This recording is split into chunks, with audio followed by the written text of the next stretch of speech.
നമസ്കാരം. Air India express വിമാനത്തിലൂടെ ഏതാണ്ട് 1 കിലോയിലധികം സ്വർണം ശരീരത്തിൻ്റെ പിൻഭാഗത്ത് വച്ച് കടത്തിയ ഒരു എയർ ഹോസ്റ്റസ് കഴിഞ്ഞ ദിവസം പിടിയിലായ വാർത്ത വലിയ ചർച്ചയായിരിക്കുകയാണ്. ക്യാബിൻ ക്രൂ, അതായത് ഒരു വിമാനത്തിലെ ഉത്തരവാദിത്തപ്പെട്ട ജോലിക്കാരാണ് ഈ എയർ ഹോസ്റ്റസുമാരും മറ്റ് ഉദ്യോഗസ്ഥരുമൊക്കെ തന്നെ. രാജ്യവിരുദ്ധ പ്രവർത്തനങ്ങൾക്ക് ഇവരും കൂട്ടുനിൽക്കുന്നു എന്നത് വളരെ കാര്യമായി തന്നെ എടുത്തിരിക്കുകയാണ് ഇപ്പോൾ ഡയറക്ടറേറ്റ് ഓഫ് റവന്യൂ ഇൻ്റലിജൻസും കസ്റ്റംസും ഒക്കെ തന്നെ. ഇനി വിമാനത്തിലെ ക്യാബിൻ ക്രൂമാരെയും വിശദ പരിശോധനയ്ക്ക് വിധേയമാക്കും എന്ന റിപ്പോർട്ടാണ് പുറത്തുവരുന്നത്. പലപ്പോഴും ഇവർക്ക് സാധാരണ പരിശോധന മാത്രമേ ഉണ്ടാകാറുള്ളൂ, വിശദമായ പരിശോധന ഉണ്ടാകാറില്ല. കാരണം വിമാനത്തിലെ ജോലിക്കാരാണ്, ജീവനക്കാരാണ്, അവരെ പരിശോധിക്കേണ്ട വിഷയമില്ല. അവർക്ക് പ്രത്യേക പരിശീലനവും മറ്റു കാര്യങ്ങളും ഒക്കെ തന്നെ കൊടുത്തിട്ടുണ്ട്. അവർ ഇത്തരത്തിൽ ഒരു തെറ്റൊന്നും ചെയ്യില്ല എന്നൊരു വിശ്വാസം DRIക്കും കസ്റ്റംസിനുമൊക്കെ ഉണ്ടായിരുന്നു. അതാണ് കഴിഞ്ഞ ദിവസം പൊളിഞ്ഞു വീണത്.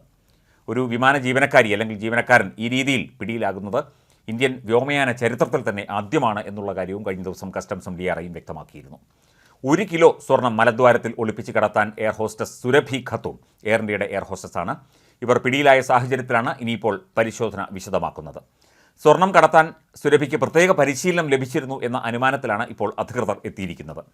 പരിശീലനം ലഭിക്കാത്ത ഒരാൾക്ക് ഇത്രയധികം സ്വർണം മലദ്വാരത്തിൽ ഒളിപ്പിച്ച് കടത്താൻ കഴിയില്ല എന്നാണ് വിലയിരുത്തുന്നത്. രഹസ്യ വിവരമാണ് സ്വർണം പിടിക്കുന്നതിലേക്ക് കാര്യങ്ങൾ എത്തിച്ചത്. സുരഭിയുടെ നടത്തത്തിലോ പെരുമാറ്റത്തിലോ ഒരു അസ്വാഭാവികതയും ഉണ്ടായിരുന്നില്ല. മലദ്വാരത്തിൽ സ്വർണം ഒളിപ്പിച്ച് കടത്താൻ യുവതികൾ ഉൾപ്പെടെയുള്ളവർക്ക് പ്രത്യേക പരിശീലനം നൽകുന്ന സംഘങ്ങൾ വരെ വിദേശത്തുണ്ട്. ഗർഭനിരോധന ഉറയ്ക്കുള്ളിലും മറ്റും സുരക്ഷിതമായി പൊതിഞ്ഞാണ് സ്വർണം ശരീരത്തിനുള്ളിലാക്കുന്നത്. അന്യവസ്തുക്കളെ പുറംതള്ളാൻ ശരീരം എപ്പോഴും ശ്രമിക്കും. ഇതൊഴിവാക്കി മണിക്കൂറുകൾ പിടിച്ചു നിൽക്കാനാണ് പ്രത്യേക പരിശീലനം നൽകുന്നത്. എങ്കിൽ മാത്രമേ വിമാനത്തിൽ ഇത്തരത്തിൽ കടത്ത സാധ്യമാകൂ. മിശ്രിത രൂപത്തിലുള്ള സ്വർണം കടത്തുന്നു എന്ന വിവരം ലഭിച്ചതിനെ തുടർന്ന് നടത്തിയ പരിശോധനയിലാണ് കൊൽക്കത്ത സ്വദേശിയായ സുരഭി ഖത്തൂൺ റവന്യൂ ഇൻ്റലിജൻസിൻ്റെ പിടിയിലായത്.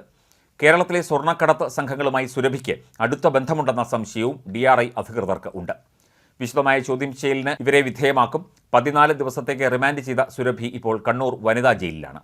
മസ്കറ്റിൽ നിന്ന് കണ്ണൂരിലേക്ക് വന്ന എയർ ഇന്ത്യ എക്സ്പ്രസ് വിമാനത്തിലെ എയർ ഹോസ്റ്റസ് ആയിരുന്നു സുരഭി ഖത്തൂൺ. നേരത്തെയും സ്വർണ്ണക്കടത്തിന് എയർ ഹോസ്റ്റസ്മാർ പിടിയിലായിട്ടുണ്ടെങ്കിലും മലദ്വാരത്തിൽ സ്വർണം ഒളിപ്പിച്ച് കടത്താൻ ശ്രമിച്ചതിൽ എയർ ഹോസ്റ്റസ് പിടിയിലാവുന്ന ഇന്ത്യയിലെ ആദ്യത്തെ സംഭവമാണിതെന്നാണ് DRI അറിയിക്കുന്നത്. എയർ ഇന്ത്യ എക്സ്പ്രസിൻ്റെ IX714 വിമാനത്തിലാണ് സുരഭി കണ്ണൂരിൽ എത്തിയത്. 4 ക്യാപ്സ്യൂളുകളാണ് ശരീരത്തിൻ്റെ പിൻഭാഗത്ത് ഒളിപ്പിച്ചത് എന്ന് DRI പറയുന്നു. മുൻപ് പലതവണ ഇവർ സ്വർണം കടത്തിയതായിട്ടാണ് ഇതുവരെ ലഭിച്ച സൂചനകളിൽ നിന്ന് വ്യക്തമാകുന്നത്. ഏതാണ്ട് 1 കിലോയോളം സ്വർണം, കൃത്യമായി പറഞ്ഞാൽ 960 ഗ്രാം സ്വർണ്ണമാണ് പരിശോധനയിൽ ഇവരുടെ പക്കൽ നിന്ന് പിടിച്ചെടുത്തത്. സംഭവത്തിൽ വിശദമായ അന്വേഷണം ആരംഭിച്ചതായി DRI വൃത്തങ്ങൾ അറിയിച്ചു.